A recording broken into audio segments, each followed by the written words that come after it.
আউযু শাইতানির রাজিম বিসমিল্লাহির রহমানির রহিম। সবাইকে জিনিয়াস কম্পিউটার সার্ভিসিং সেন্টারের পক্ষ থেকে জানাই আন্তরিক শুভেচ্ছা, অভিনন্দন ও সালাম। আসসালামু আলাইকুম। আশা করি সবাই আল্লাহর রহমতে অনেক ভালো আছেন। আজকে আমরা ল্যাপটপের একটা গুরুত্বপূর্ণ সেকশন, সে বোল্টিং সেকশন, এটা নিয়ে আলোচনা করব। বোল্টিং সেকশনে মূলত সমস্যা হলে ল্যাপটপের নো পাওয়ার সমস্যা থাকে, ল্যাপটপের ডিসপ্লে আসে না।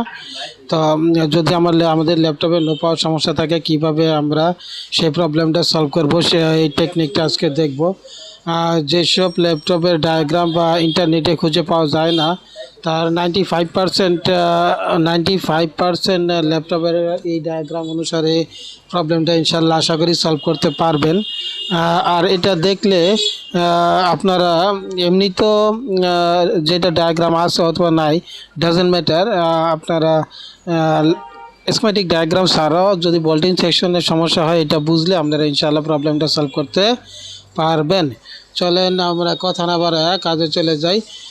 প্রথমে আমরা দেখব স্কিমেটিক মানে বোল্টিং সেকশনে মূলত বেসিক যেই সব কম্পোনেন্ট থাকে, সেই কম্পোনেন্টগুলোর সাথে আমরা একটু পরিচিতি হই, দেন আমরা ডিটেলসে যাই। বেসিক কম্পোনেন্ট ছাড়াও আরও অনেক কম্পোনেন্ট থাকে, আমি জাস্ট বেসিক কম্পোনেন্ট নিয়ে আলোচনা করতেছি। এইটা প্রথমে আপনার একটু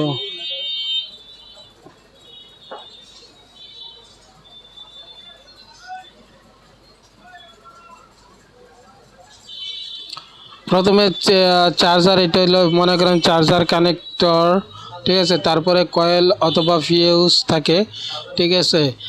এরপরে ফার্স্ট মসফেট, সেকেন্ড মসফেট, এটা হচ্ছে সিএলআর, কারেন্ট লিমিট রেজিস্টার অথবা কারেন্ট সেন্সর রেজিস্টার বলে। এটা হচ্ছে আপনার ডিসচার্জ মসফেট, এটা মেইন মসফেট, এটা সাপোর্টিং মসফেট, এটা রেজিস্টর, এটা হচ্ছে চার্জিং আইসি। এছাড়া থাকে ডায়োড, ঠিক আছে। আপনার ক্যাপাসিটার, পোলার ক্যাপাসিটার, নন পোলার ক্যাপাসিটার, এইগুলাই মূলত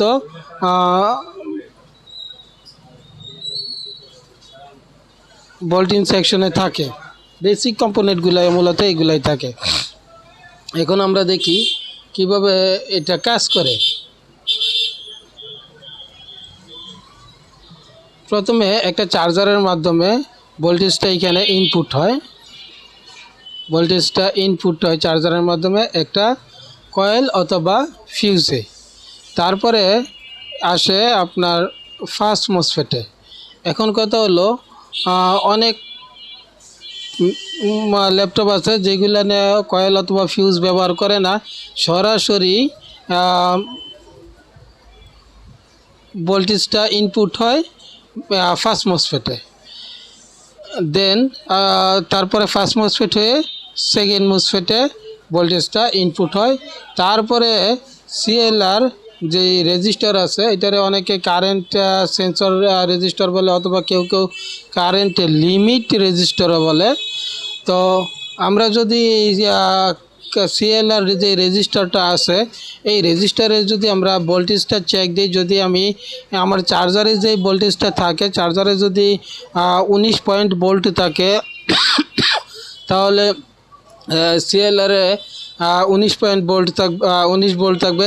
চার্জারে যদি আপনার 18 বা 18 ভোল্ট থাকে, এইখানেও যদি 18 ভোল্ট থাকে, তাহলে আমি বুঝবো এখানে যতগুলো কম্পোনেন্ট আছে, সেটা কয়েল হতে পারে, ফিউজ হতে পারে, ফার্স্ট মসফেট, সেকেন্ড মসফেট, যাই আছে না কেন সবগুলা ভালো আছে। আর যদি এই সিএলআর আগ পর্যন্ত কোনো ভোল্টেজ না থাকে, হ্যাঁ, তাহলে ভাববো যে এই ফিউজ কয়েল অথবা ফার্স্ট মসফেট, সেকেন্ড মসফেট এর কোনো একটা সমস্যা আছে। তখন আমরা এই সমস্যাটা আমাদের যে স্কিমেটিক ডায়াগ্রাম অনুসারে ভোল্টেজটা চেক দিব, অথবা ডিসি পাওয়ার সাপ্লাই দিয়ে শর্ট যেভাবে রিমুভ করে, ওই পদ্ধতিতে আমরা শর্টটা রিমুভ করার চেষ্টা করব। তাহলে যেই মোসফেটটা মূলত যদি আমরা ডিসি পাওয়ার সাপ্লাই দিয়ে এই মোসফেট প্রবলেমটা সলভ করতে যাই, যদি আমার মনে করেন সাপোজ এই ফার্স্ট মোসফেট অথবা সেকেন্ড মোসফেটে দুইটার একটা, অথবা আমার কয়েল অথবা ফিউজ এই তিনটার একটা সমস্যা, তখন ওই মোসফেটটা গরম হয়ে যাবে, অথবা কয়েলটা গরম হয়ে যাবে, অথবা ফিউজটা গরম হয়ে যাবে। গরম হয়ে গেলে ঠিক আছে, ওই মোসফেটটা আমরা তুলে সেম আরেকটা মোসফেট অথবা ফিউজ কয়েল যেটাই শর্ট হয়ে গেছে ওইটা আমরা রিমুভ করে লাগাই দিলে ইনশাল্লাহ প্রবলেমটা সলভ হয়ে যাবে। আমরা প্রথমে চেক দেবো কোথায়, সিএলআরে আমরা চেক দিব যে আমাদের চার্জারে যে ভোল্টেজটা আছে সেম ভোল্টেজটা আছে কি না। যদি থাকে তাহলে আর এদিকে কাজ করার কোনো দরকার নাই। 100% মোর দেন 100% যে এই পর্যন্ত আপনার ল্যাপটপের কোনো সমস্যা নাই। দেন ভোল্টেজটা আবার ইনপুট হইব, এরপরে এই পর্যন্ত এইটা একটা জংশন।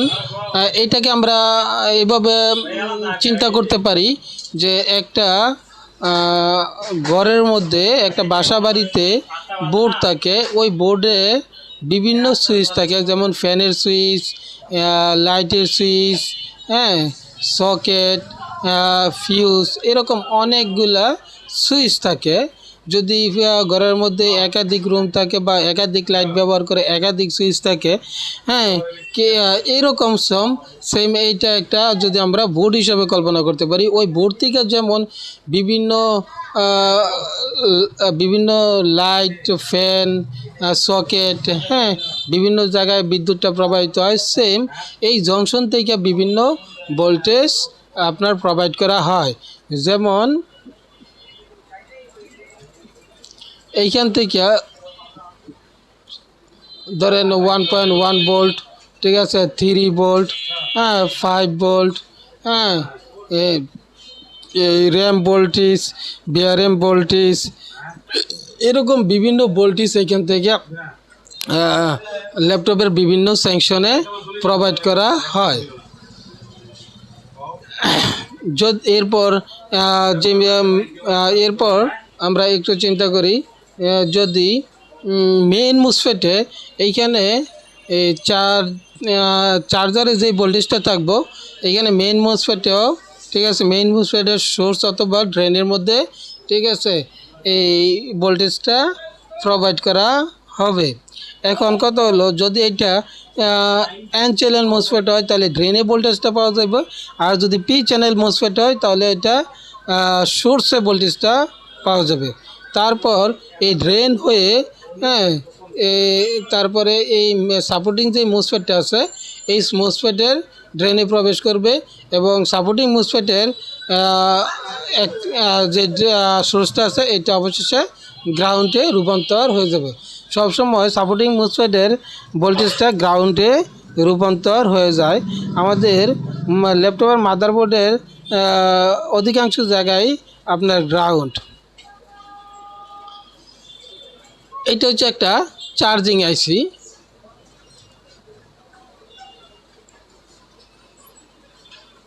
এটা চার্জিং আইসি। এই চার্জিং আইসিটার কাজ হলো মূলত আমাদের অনেক সময় আমরা বিদ্যুৎ গেলেও আমরা আমাদের ল্যাপটপটা চালাইতে পারি। কারণ কি, আমাদের যে ল্যাপটপের যে ব্যাটারিটা আছে ওই ব্যাটারির মধ্যে সে চার্জটা জমা হয়ে থাকে। এই ব্যাটারির মধ্যে চার্জটা জমা যে প্রক্রিয়াটা হয় মূলত যে চার্জিং আইসিটা আছে এই চার্জিং আইসিটার উপর ডিপেন্ড করেই ওই ভোল্টেজটা তৈরি করা হয়। এইখানে এই চার্জিং আইসির এই যে সিএলআর থেকে পজিটিভ লাইনটা সরাসরি চার্জিং আইসিতে প্রবেশ করবে। সিএলআর আগে যে লাইনটা আছে, মানে আগ মুহূর্তে সেকেন্ড মোসফেটের পরে এবং সিএলআর আগে ওইখান থেকে একটা লাইন আসবে কোথায়, চার্জিং আইসিতে, এবং সিএলআর পরে, হ্যাঁ, সিএলআর পরে এরপরে যে জংশনটা থাকে এই জংশনের আগে একটা আপনার কানে আরেকটা লাইন আসবে আপনার চার্জিং আইসিতে, এইটার বলা হয় পজিটিভ আর এইটার বলা হয় নেগেটিভ। এছাড়াও আরেকটা ভোল্টেজ সেটা তৈরি হয়, এটার বলা হয় এলডিইউ। এই এলডিইউ ভোল্টেজটা মূলত চার্জিং আইসি হয়ে আইসির মাধ্যমে ডায়োড, এরপরে একটা ডায়োড হয়ে, হ্যাঁ, এরপরে এটা এদিক দিয়ে তৈরি হয়। এছাড়া এইখান থেকে চার্জিং আইসি থেকে আরেকটা ভোল্টেজ তৈরি হয়, এটারে বলা হয় আর এক্স ভোল্টেজ, এলএক্স ভোল্টেজ। এই এলএক্স ভোল্টেজটা এইখানে একটা জংশন অর্থাৎ মেইন মুসফেট এবং সাপোর্টিং মুসফেটের মধ্যখানে, এরপরে এইখানে একটা কয়েল থাকে। এই কয়েল হয়ে এরপরে সিএলআর হয়ে এটারে বলা হয় ব্যাটারি সিএলআর, এটারে বলা হয় ডিসি সিএলআর, আর এটারে বলা হয় ব্যাটারি সিএলআর। অর্থাৎ এই ব্যাটারি সিএলআরের কাজ হলো ব্যাটারির মধ্যে ভোল্টেজটা প্রোভাইড করা। ব্যাটারির মধ্যে মূলত 6টা লাইন থাকে, একটা হচ্ছে পজিটিভ, একটা হচ্ছে নেগেটিভ, একটা আপনার যে আমার ল্যাপটপের যে আইউ চিপ থাকে ওই আইউ চিপের সাথে কানেক্ট করে, আরেকটা ডাটা আইউ চিপের সাথে ডাটা কানেক্ট করে, অর্থাৎ জিজ্ঞেস করে কথা আদান প্রদান করে যে কি পরিমাণ ভোল্টেজ দরকার। যেমন আপনার ব্যাটারিতে 60% ভোল্টেজ আছে, তো আইউ চিপ জিজ্ঞেস করবে যে তোমার কি পরিমাণ ভোল্টেজ প্রয়োজন আর কি পরিমাণ চার্জার প্রয়োজন। সে বলবে যে আমার 60% আছে আর 40% প্রয়োজন। এরকম একটা, যেমন আমরা একে আরেকজনের মধ্যে কথোপকথন করি সেম, ঠিক আছে, সার্কিটের মাধ্যমেও সার্কিটের ভাষায় কথাবার্তা হয়, যেটারে ডাটা ট্রান্সফার বলে। অর্থাৎ তথ্য আদান প্রদান করে যে কি পরিমাণ ভোল্টেজ দরকার, ওই পরিমাণ ভোল্টেজ আপনার ব্যাটারি সেলের মধ্যে ট্রান্সফার করা হয়। আর যদি দেখেছে ব্যাটারি আছে, চার্জ আছে 30%, খালি আছে 70% সেক্ষেত্রে 70% ভোল্টেজ তারা প্রোভাইড করা হবে। অর্থাৎ এই যে এই আইসিটাই মাধ্যমে ব্যাটারির যে চার্জিং যে সেকশনটা আছে এই সেকশনের কাজ করা হয়। আর এইখানে যেই ক্যাপাসিটারগুলো মূলত ব্যবহার করা হয়, ক্যাপাসিটারের মূলত কাজ হলো এই বিদ্যুৎ ভোল্টেজটারে বিশুদ্ধকরণ করা। অর্থাৎ যেমন আমরা যদি কোনো পানি পান করি সেটা কি ফিল্টার করে তারপরে বিশুদ্ধ করে পানিটা পান করি, সেম, ঠিক আছে, ক্যাপাসিটারের কাজ হলো বিদ্যুৎটারে বিশুদ্ধকরণ করা, ঠিক আছে, সেম। আরেক যখন এই মোসফেটের কাজটা কি, এই মোসফেটের কাজটা হলো এইখান থেকে সরাসরি বিদ্যুৎটা ইনপুট হয়ে এইভাবে এই পর্যন্ত আসবে। যখন আমরা কোনো ল্যাপটপের চার্জার দিয়ে ল্যাপটপটা চালাবো, হ্যাঁ, ব্যাটারি ছাড়া, তখন এই পর্যন্ত ভোল্টেজটা আসবে। তারপরে এইটার যে কাজটা ডিসচার্জ মোসফেটের, এইখান থেকে বিদ্যুৎটা ডিসকানেক্ট হয়ে যাবে। কারণ এইখান থেকে বিদ্যুৎ যখন আমরা উইথাউট ল্যাপটপের চার্জার আমরা ল্যাপটপটা চালাবো, তখন ব্যাটারি থেকে যে ভোল্টেজটা আসবে ওই ভোল্টেজটা দিয়ে মূলত আমাদের ল্যাপটপটা রান করবে, আর এই ল্যাপটপটা রান করবে ব্যাটারি থেকে। আর এই মোসফেটের যে মোসফেটটা থাকে, থার্ড মোসফেটের কাজই হলো এই দিক থেকে ভোল্টেজটা যাতে ল্যাপটপের যে ব্যাটারিটা থাকে এই ব্যাটারি দিয়ে যাতে পুরো ল্যাপটপটা রান করতে পারে। আরেকটা কথা, এদিক ফার্স্ট মোসফেট এবং সেকেন্ড মোসফেটের মাঝখানে আরেকটা লাইন সংযোগ থাকে। এটা মূলত এইখানে যদি 19 ভোল্ট থাকে তাহলে অবশ্যই ফার্স্ট মোসফেট এবং সেকেন্ড মোসফেটের মাঝখানে যেই লাইনটা থাকে ওই লাইনটারে এটা ডিসি ইন বলে। এই ডিসি ইনেও কিন্তু আপনার কি থাকবো 19 ভোল্টেজ থাকবো এবং এই যে এখানে যে 19 ভোল্টেজ থাকবো এই 19 ভোল্টেজটাই মূলত রেজিস্টার হয়ে তারপরে 3.3 ভোল্ট ইনপুট করব আইসির মাধ্যমে। আর রেজিস্টারের কাজটা হলো বিদ্যুৎটারে ঠিক আছে কমানো। যেমন আমরা এরকম একটা বা ইয়ে করতে পারি, একটা নদীর মধ্যে প্রচুর পানি থাকে, কিন্তু নদীর মধ্যে যদি ছোট্ট একটা লেক থাকে, নদীর মধ্যে যেই পরিমাণ পানির প্রবাহ হয় সেম পরিমাণ পানি কিন্তু ওই লেক দিয়ে ঢুকতে পারে না, অর্থাৎ কমে তারপরে প্রবেশ করে। সেম রেজিস্টারের কাজটা হলো এরকম যে বিদ্যুৎ প্রবাহটারে বাধা প্রদান করা এবং ওই ভোল্টেজটারে কমানো। যেমন যদি 18 ভোল্ট বা 19 ভোল্ট থাকে, এটারে কমায়া রেজিস্টারের পাওয়ার অনুসারে রেজিস্টারের যেই ক্ষমতাটা দেওয়া হয় ওই রেজিস্টারের ক্ষমতা অনুসারে ভোল্টেজটা কী করে কমায় তারপরে বিভিন্ন সেকশনে প্রোভাইড করা হয়।